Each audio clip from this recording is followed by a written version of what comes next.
पुण्य नहीं होगा उसका स्वयं का, तो क्या करेगा?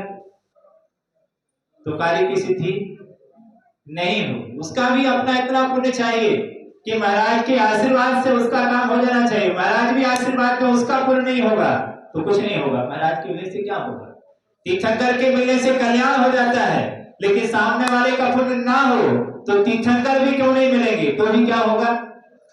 हो जाएगा क्या काम? तीर्थंकर मिले थे, इतने बड़े भगवान मिल गए तो भी नहीं कल्याण हुआ, और एक पुण्य का उदय जब आया तो एक सामान्य मुनि मिल गए तो मुनि के उद्देश्य से क्या हो गया? तीर्थंकर मिले तब भी कल्याण नहीं हुआ, और दो मुनि मिल गए, गाय की पर्याय में शेर की पर्याय में मिल गए, त्रेंच में मिल गए, दो मुनियों ने कमाल कर दिया। तीर्थंकर कमाल नहीं कर पाए, मनुष्य की पर्याय में कमाल नहीं हुआ, कहां हो गया? त्रेंच की पर्याय में। सोचिए आप, क्या उस समय मनुष्य था? और वो भी राजा था, राजा का बेटा था, बड़ा चक्रवर्ती का पोता था, बेटा था, आदिनाथ का पोता था, फिर भी मनुष्य था, राजकुमार था, क्या पढ़ा लिखा नहीं था? शेर से तो ज्यादा समझदार होगा उस समय वो। क्या सोचो तो सही, सामान्य व्यक्ति नहीं था। 363 मत की जिसने स्थापना की होगी उसका दिमाग क्या होगा? दिमाग कितना ब्रॉड होगा उसका। तीर्थंकर का उद्देश्य मिलने पर भी उसका कल्याण नहीं हुआ और विरागर हो गया उसका। सोचो, और एक मुनि का उद्देश्य मिला, वहां पर पहुंचकर काम हो गया, क्योंकि पुण्य था उसका उदय में, नीति ये थी, काम हो गया। ऐसा नहीं कि भैया कोई व्यक्ति ने बड़े बड़े जब आचार्य को उपदेश हुए हैं तो भैया जब नहीं सुधरा तो अब क्या सुधरेगा, कुछ कह नहीं सकते। हो सकता कोई ऐसा ही नहीं समझा दे, उसकी बात समझ में आ जाए। आचार्य महाराज ने समझाया तो समझ में नहीं आया उसको, आ गया उसका पुण्य, आ गया उसका कि हाँ ये बात ये है, समझ में आ गई उसके लिए। हो सकता है उसका पुण्य आ जाए और भावना भाते ही और उसका काम हो जाए, क्योंकि भावना तो निरंतर भा रहा है वो कि ऐसा हो जाए भगवान, ऐसा हो जाए, इसीलिए सुखी रहे सब जीव जगत के, ये भावना भाई। उन्होंने कहा तो अरे सुखी होना हो, लेकिन आप तो भावना भाइये। आपको भावना भाने से आपके पुण्य का संचय होगा, आपके पुण्य में प्लस होगा, माइनस में नहीं जाएंगे आप। ये वैया वृत्ति का भाव है कि सुखी रहे सब जीव जगत के। हम किसी की वैया वृत्ति नहीं कर सकते, सबकी ज्यादा कर, लेकिन भावना तो सबकी वैया वृत्ति की रख ही सकते हैं। कितने सारे जीव दुखी हैं, परेशान हैं, उनकी प्रति भी भावना रखिएगा। हो सकता है तुम्हारी भावना किसी जीव का कल्याण कर दे, तुम्हें भी पता ना हो, तुम्हें भी पता ना हो कि किसका कल्याण होगा उस भावना से। अंदर से निकली हुई भावना, जो प्राणी दुखी है उनके लिए भगवान से प्रार्थना कीजिए, शांति धारा अभिषेक करने में, देखने में कि भगवान उनका कल्याण हो जाए। तो इस भावना से ये पवित्र भावना निकलती है तो जीवों की पुण्य होगा, तो उनके लिए क्या हो जाएगा? उसका लाभ हो जाएगा। और उस रोगी को भी ये भावना भानी चाहिए कि भगवान ये सारे रोग किसी को ना हो, स्वयं के प्रति भी अच्छी भावना भाना चाहिए। और ऐसी भावना हम स्वस्थ हैं, स्वस्थ हैं, स्वस्थ हैं, स्वस्थ हैं, ऐसी भावना में परमात्मा हो। जब एक व्यक्ति को, पामर को ये भावना यदि परमात्मा बना सकती है, ये निरंतर भावना देने से कि मैं परमात्मा में स्त्री ने, मैं पुरुष ने, मैं रागी ने, मैं द्वेषी ने, मैं वितरागी हूँ, ऐसी भावना देने से जब वितरागता प्रकट हो सकती है तो क्या ये जीवन में रोग मुक्ति नहीं हो सकता है? क्या हो, ऐसी भावना भाएगा तो क्या होगा?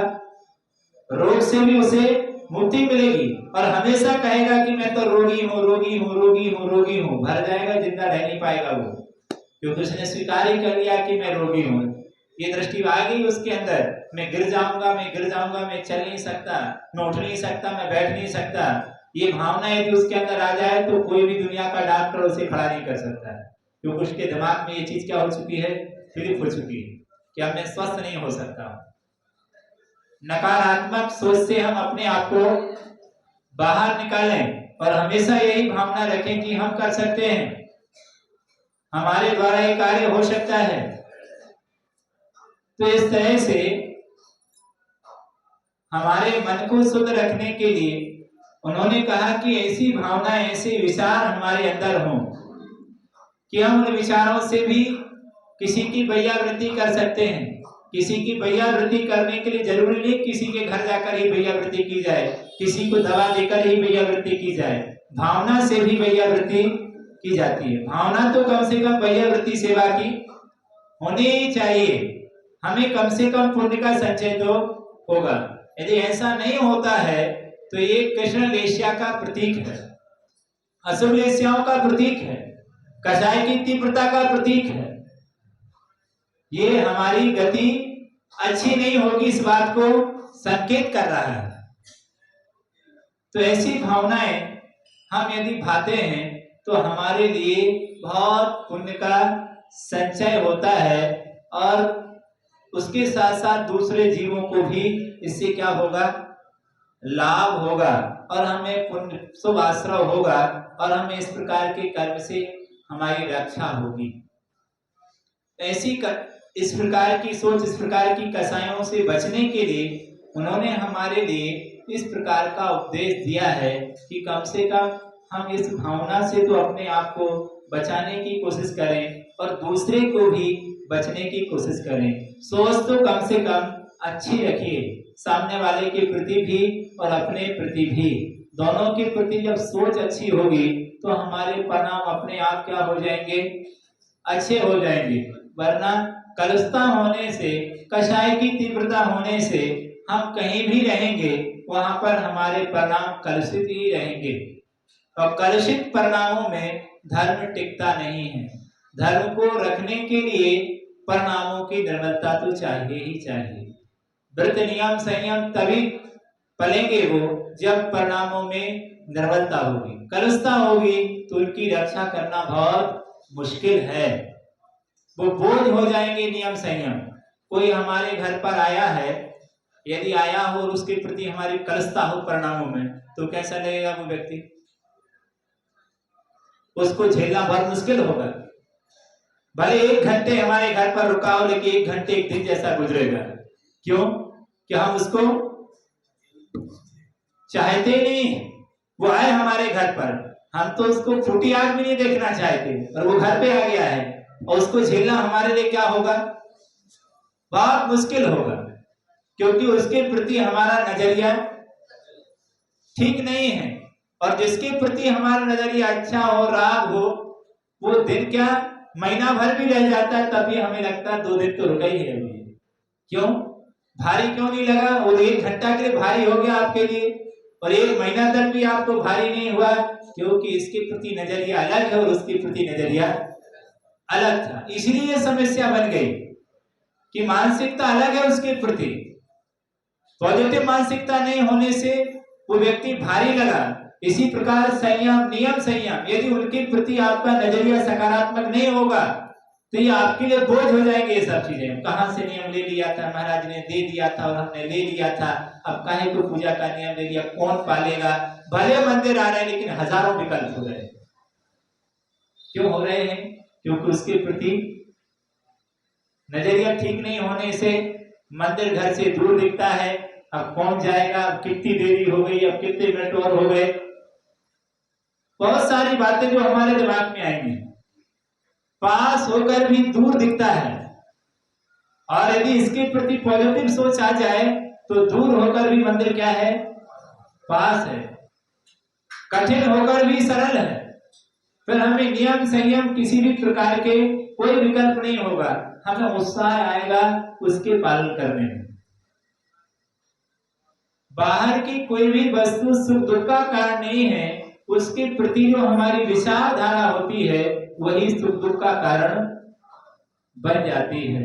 तो वो कह रहे हैं इतना सा परिवर्तन करने की जरूरत है कि हमारे विचारों में परिवर्तन होना चाहिए। बाहर में परिवर्तन आए ना आए, लेकिन हमारी मानसिकता में परिवर्तन तो आना चाहिए।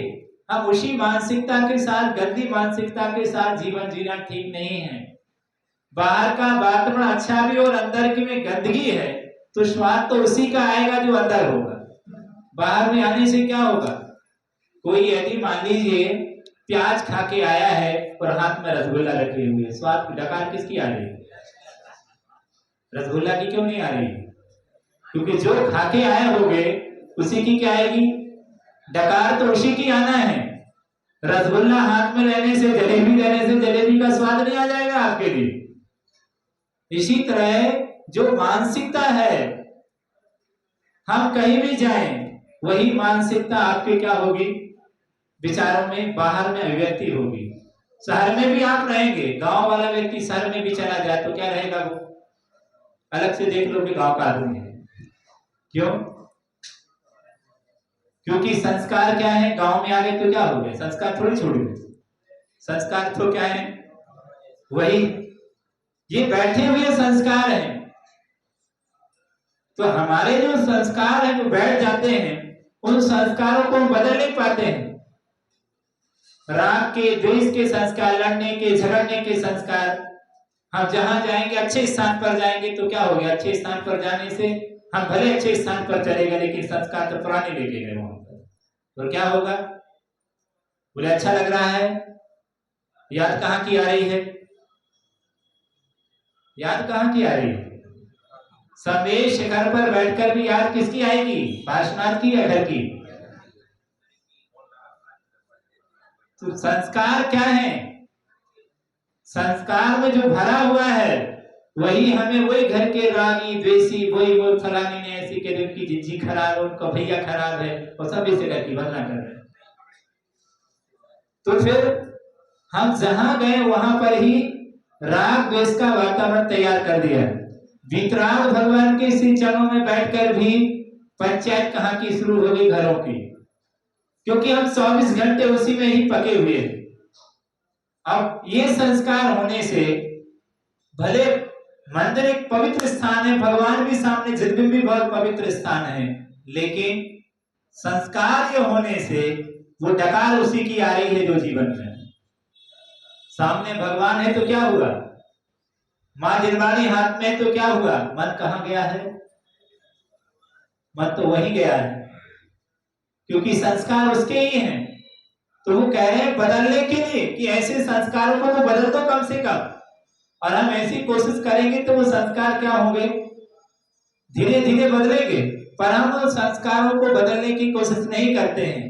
कपड़े तो अच्छे अच्छे पहन लेते हैं, लेकिन मानसिकता वही घटिया है। उसी घटिया मानसिकता के साथ हम जीते रहते हैं। ऐसी घटिया मानसिकता में हमें वो वस्तु दिख नहीं सकती, क्योंकि रागी व्यक्ति वीतरागता में भी खोज लेता है, क्योंकि उसकी दृष्टि में राग है।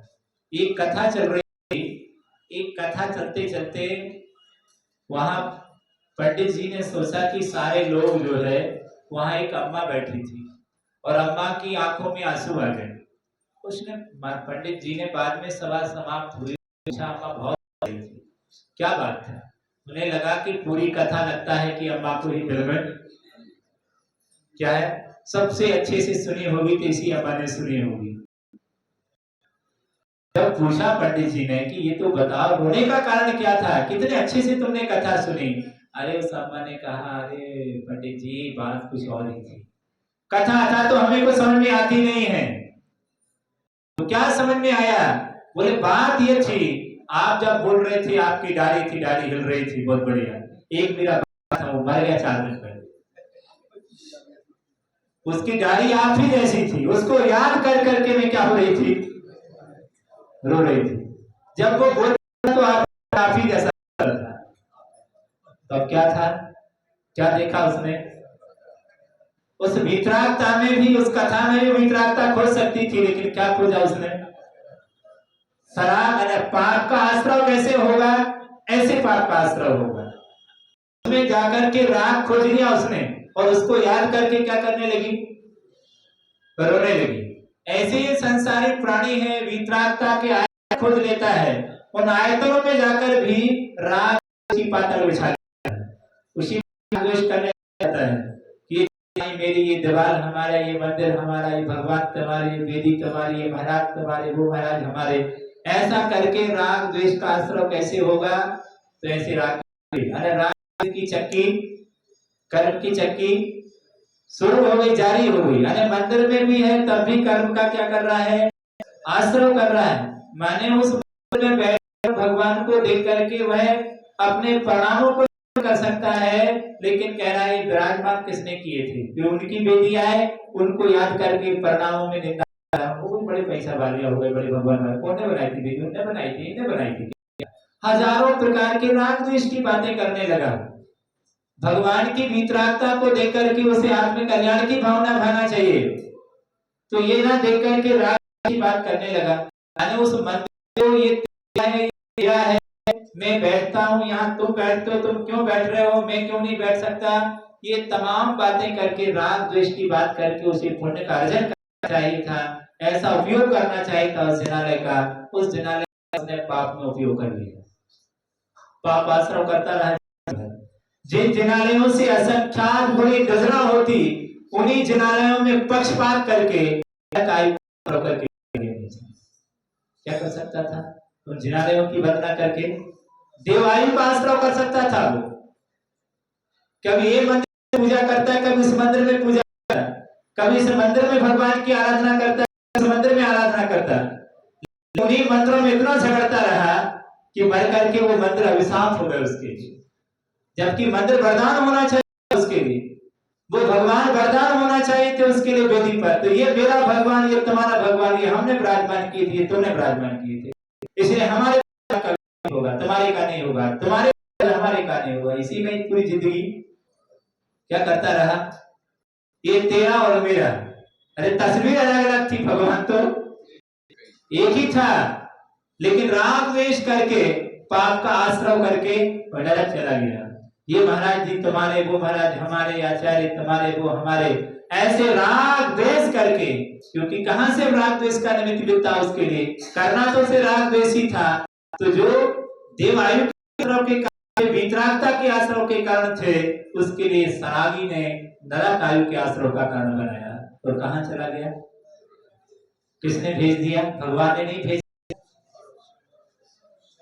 नहीं भेजा, किसने भेजा? इसकी अपनी ही ऐसी चिंता थी। इसी पुण्य का अर्जन कर सकता था उससे, लेकिन पुण्य का अर्जन नहीं किया। वो अमृत था, लेकिन राग द्वेष के कारण उस अमृत को भी इसने जहर समझा और उसके कारण उसका सेवन ना कर सका। अपनी प्यास बुझा सकता था, अरे पानी है, कोई भी, हमें क्या लेना देना, पानी पियो, आगे बढ़ो। लेकिन उसकी अपनी प्यास ना बुझा सका। हो सकता था अपनी जन्म की चादर, मैली चादर धो लेता, भगवान की आराधना करके, महाराज की आराधना करके। क्या लेना है? गंदी है, धोबी यदि अपना वस्त्र साफ करता तो ये नहीं देखता कि तालाब का पानी है, गाय का पानी कहां से आया। हमारी क्या होना चाहिए? साफ होना चाहिए, ये भाव होना चाहिए, ये तो उसका परिणाम होना चाहिए। हमें क्या लेना कौन सा मंदिर है, कहाँ का मंदिर है? हमें तो भगवान के दर्शन करने से मतलब है, हमें तो भगवान की आराधना करने से मतलब है। किसने बनाया? नहीं बनाया। कौन सी समाज का मंदिर है? पूरा पूरा का है, परिवार का है, मारवाड़ी का है, ये बाड़ी वो बाड़ी, कौन का मुझे मतलब है। मुझे तो भगवान की आराधना करने का मतलब है। ये भाव के अंदर होना चाहिए था, लेकिन ये भाव तो उसके अंदर गायब ही हो गया, रहा ही नहीं। इस प्रकार की व्यवस्था सोच लेता कि जिन भगवान की आराधना कर रहे हैं वो आराधना कौन सी समाज के थे? वो भगवान क्या न परिवार के थे, न गोलापुरम के, न खंडेलवाल समाज के थे, न कोई भी बाल समाज के थे। भगवान तो इन सारी चीजों से ऊपर थे, वो किसी समाज के नहीं थे। पर हमको समाजों में बांध और अपना ही अहित करता रहा। ये स्थिति सारी प्राणी की बनी रही। हम लोगों को राग द्वेष के पक्षपात से बचकर यथार्थ धर्म को जानकर इस कलिकाल से मुक्ति का मार्ग खोजना चाहिए। इस काल से मुक्ति मिलना बहुत कठिन है, ध्यान रखना। ये काल जितना जितना बीता जाएगा, जीवों की कसायों की प्रचुरता उतनी उतनी अधिक बढ़ेगी। श्रद्धा बनाए रखना बहुत कठिन है। अज्ञानता की प्रचुरता और कसाय की तीव्रता इस पंचम काल में बहुत तीव्र गति से होगी। उन्होंने कहा धर्म का खोजना बहुत मुश्किल होगा, इसलिए यथार्थ दृष्टि जागृत कर और धर्म स्वरूप को समझकर आत्म कल्याण की ओर बढ़ेंगे तो हमारा सबका क्या होगा? कल्याण होगा। इसी भावना के साथ बोलिए अहिंसा परमो धर्म की।